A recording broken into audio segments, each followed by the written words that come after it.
बहनों और भाइयों, आज मेरे सामने एक खूबसूरत मंदिर शिमला में तारापुर के करीब मशोबरा के पास ये भीमा काली मंदिर, और मंदिर से पूजा प्रार्थना करके वापस नीचे आकर आसपास के खूबसूरत नज़ारों का आनंद लेता हुआ, अवलोकन करता हुआ मैं इस खूबसूरत सुबह में, सामने सड़क पर कुछ दिशा निर्देश भी हैं, लेकिन आज इन दिशा निर्देशों की तरफ से नहीं, सड़क से नहीं, बल्कि अपने होटल तक वापसी की यात्रा एक पहाड़ी रास्ते, एक हरियाले ट्रैक से करने का इरादा आते हुए सुबह सुबह, एक ठंडी सुबह में, सर्द सुबह में हमने इस रास्ते को सफलतापूर्वक पूरा किया था। और वापस जाते हुए इस पहाड़ी ट्रैक को, इस रास्ते को मैं एक छोटे क्लिप में आप सबके साथ शेयर करता हुआ धीरे धीरे वापस जा रहा हूँ। हरे भरे पेड़, पहाड़ पर बिछी हुई घास, खिली हुई धूप, और ये आसमान से बातें करते हुए पेड़, और एक पतला सा छोटा सा ट्रैक, पगडंडी, इस पे अपने कदम बढ़ाते हुए हम अपनी वापसी,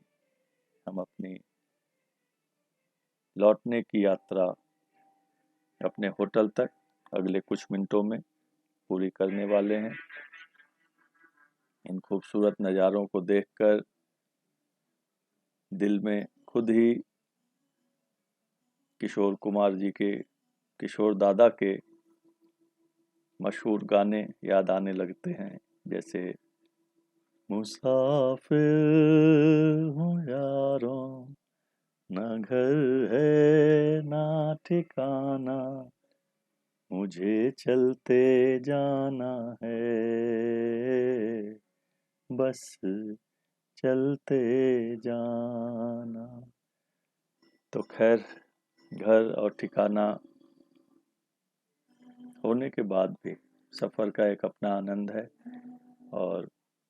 पहाड़ पे ट्रैक करने का एक पहला अनुभव, पहली बार निर्जन और अकेले रास्तों पर एक छोटा सा ट्रैक, एक छोटा सा सफ़र पूरा करने की कोशिश, खूबसूरत नज़ारे, साफ स्वच्छ हवा, महानगरीय जीवन से, शोर शराबे से थोड़ा दूर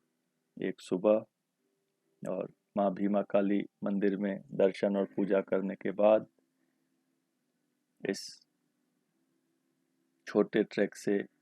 पहाड़ से नीचे वापस जाते हुए।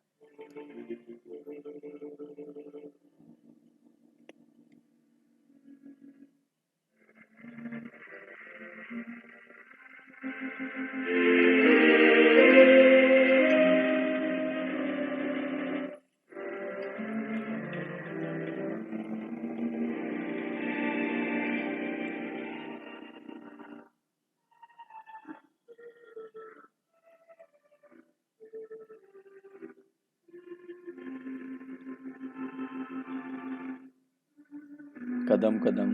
बढ़ाते हुए इस सफ़र के लगभग आधे रास्ते पर पहुंच चुका हूं मैं। कुछ खूबसूरत तितलियां इस सुंदर सुबह में हमारे आसपास मंडराती हुई, और आगे कदम बढ़ाते हुए इस पहाड़ी रास्ते पर अपना सफ़र धीरे धीरे तय करता हुआ मैं इन आसमान छूते पेड़ों को देखकर आनंदित होता हुआ, और आगे इस खूबसूरत नज़ारे का आनंद उठाते हुए, इन खूबसूरत दृश्यों को अपने मोबाइल कैमरे में कैद करते हुए मेरी जीवन संगिनी आगे बढ़ते हुए, और इस खूबसूरत नज़ारे को अपनी आंखों में बसाते हुए, अपने कैमरे में बसाते हुए मैं धीरे धीरे आगे बढ़ता हुआ और इस पहाड़ी रास्ते पर नीचे उतरता हुआ। आगे देखें, ढलान कहीं हल्की कहीं तेज, लेकिन हर जगह खूबसूरत पेड़ों का हरा आवरण, हमारे साथ पंछियों की चहचहाहट, गिलहरियों की आवाज़ और बीच बीच में कहीं कहीं खूबसूरत तितलियां भी। और जिस ऊंचे रास्ते से अभी अभी मैं नीचे आया हूँ, वापस मुड़कर एक बार उधर देखते हुए, और आगे बिजली का एक गिरा हुआ खंभा, इस खंभे के नीचे से झुक कर जाने की कोशिश, और इस खंभे के पार एक सफ़ेद मानव निर्मित स्ट्रक्चर, और ये मानव निर्मित स्ट्रक्चर थोड़ा आगे जाके हमने ध्यान से देखा और हमें पता लगा कि ये हर घर जल योजना के लिए बनाया गया, प्राकृतिक ऊंचाई पर स्थापित किया गया एक वाटर टैंक है, पानी की एक टंकी है। और सुबह की सुनहरी धूप में यह भी अपनी आभा बिखेरता हुआ, और इस बीच अपने सफ़र को कदम कदम बढ़ाते हुए हम अपनी मंजिल की ओर आगे बढ़ रहे हैं।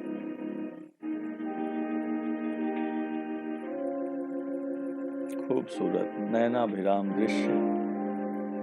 और इन दृश्यों को अपनी आंखों में बसाते हुए अब तक हमें पंछियों, तितलियों और गिलहरियों के अलावा किसी अन्य जीव के दर्शन नहीं हुए हैं। हाँ, यहाँ चिप्स के कुछ फेंके हुए पैकेट बता रहे हैं कि लोगों के कदम यहाँ पड़े हैं और उन्होंने यहाँ अपने पीछे थोड़ा कचरा भी छोड़ा है प्रकृति के विरुद्ध। खैर, अब आखिरी चरण में हमारा सफ़र आगे कुछ मानव निर्मित स्ट्रक्चर, कुछ बिल्डिंग दिखते हुए, सड़क पर ट्रैफिक की आवाज़ भी आने लगी यहाँ पर आते आते, और हमारा ट्रैक लगभग यहाँ पर संपन्न होता हुआ। कभी सोचा नहीं था कि मैं भी ट्रैकिंग जैसा कुछ कर पाऊँगा, लेकिन आज माँ भीमा काली मंदिर के आशीर्वाद से, माँ भीमा काली के आशीर्वाद से ये ट्रैक सफलतापूर्वक पूरा करके मुझे बहुत खुशी हो रही है, बहुत अच्छा अनुभव हो रहा है।